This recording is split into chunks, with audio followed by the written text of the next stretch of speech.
and welcome back to another week of Keeping It Real with Coach Neal. I'm Brandon Sands with the Seahawk Digital Network, joined now by UNCW women's soccer head coach Chris Neal. Coach, how are you this week? Doing great. Great. I hope you had a great, awesome Labor Day. You know, Sunday got a win over High Point. Split the week, the previous week, last week. Just give a little insight into those two games at home. Yeah, we were happy to be back at home, and we felt like we let them get away from us on Thursday night. We were not happy with that result, and we didn't play our best in the first half. We weren't poor, but there just wasn't a lot in that first half for either team, and it looked like we were going through the motions a little bit.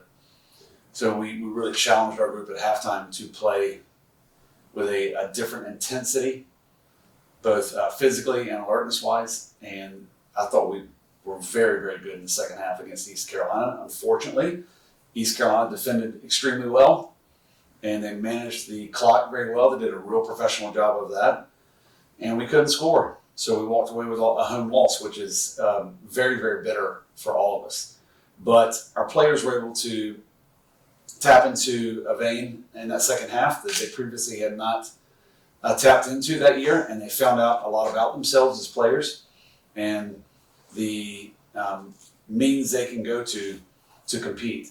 So we were really proud of them for that second half performance. And on Sunday, we played High Point, and we got a very early goal, which was nice. But that early goal almost took the air out of the game a little bit, and we just weren't clean enough with the ball in that to end that first half to get the second goal that I felt should have come in that first half against High Point. But we talked about playing simple at halftime and how playing simple can be hard at times, but that's what's necessary. Sometimes on Sundays, the ball is your best friend on that second game of the week. And I thought the second goal that we scored was a beauty of a goal. It was so simple, yet so beautiful, so quick, the speed of play.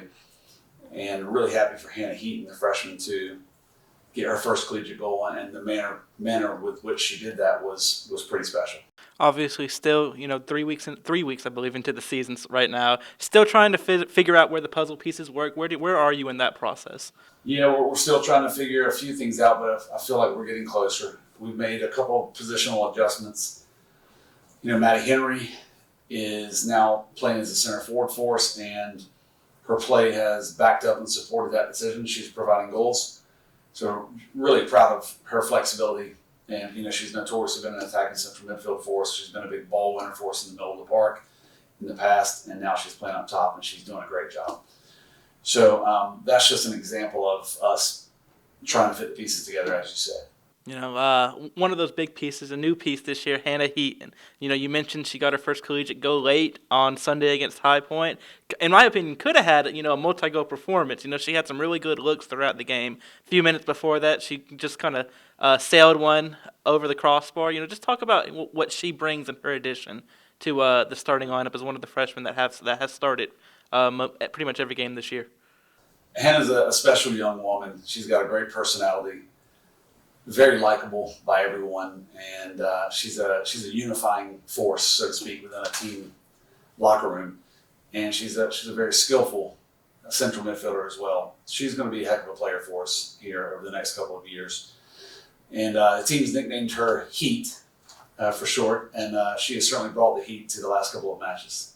You mentioned that sounds really cool because you have a lot of older girls who have been here and who know each other, but to be able to create that environment where a freshman can come in and just be one of the girls, how cool is that to see as a coach, your girls interacting, some, maybe, in their fourth or fifth year here who have been here versus somebody who's only been here for 6 weeks now on campus. So every freshman class brings a little different something to the team every year, and they all have different personalities. And so far, every veteran that I speak to, every staff member that I speak to has only great things to say about this freshman class and how they are fitting in and just doing all the right things, being great teammates. And some of them aren't playing as much as they'd like to play. And for them to be able to do that and to be great teammates and to keep doing all the right things during those times is really special. And we are having a blast with these freshmen so far, whether they're playing or whether they're not playing the minutes they want. They've just been great additions to the team. You've had 3 midweek games to start the year. You're concluding a stretch where you played 5 games in 11 days. So how important is this week ahead of you before Sunday at Greensboro, which we'll talk about in a second, to just rest, let the girls recover and have a little bit more time to implement some different things and make adjustments versus having to prepare for a game in a couple of days.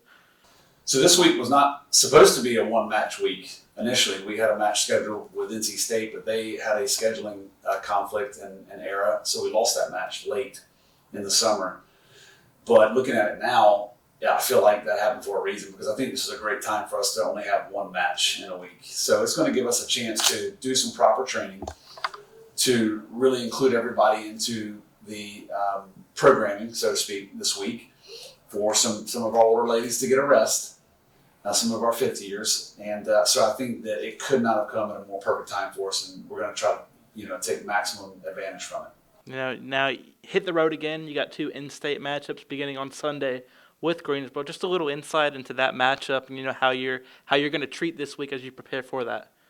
Yeah, 2 more in-state rivals, and both teams are getting good results so far. So we expect both games to be dogfights. Michael Cole does a wonderful job with his group at UNCG, and Jeff Gross at Campbell, who's a new head coach, has done great things with his team so far. The proof is in the results, and I'm just excited for not having to go too far for these away games. They're both day trips, so that's a nice element. Coach, next Tuesday, the men's soccer team will be at home for a game against South Carolina. At halftime, you're going to get your championship ring from last season's regular season CAA title. How special is that going to be? That's going to be a great night for us. These rings are beautiful. I've seen them, although I don't have one in hand right now. I'm really excited for the team to be presented them.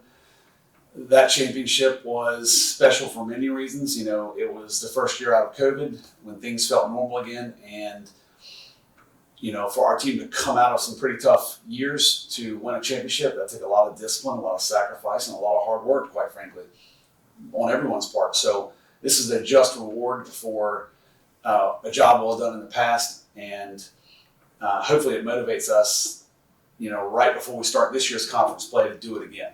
Coach, congratulations on your rings. Good luck this Sunday against UNC Greensboro. Thank you for the time. I'm Brandon Sands with the Seahawk Digital Network. I'd like to thank our executive producer behind the camera, Hope Richardson.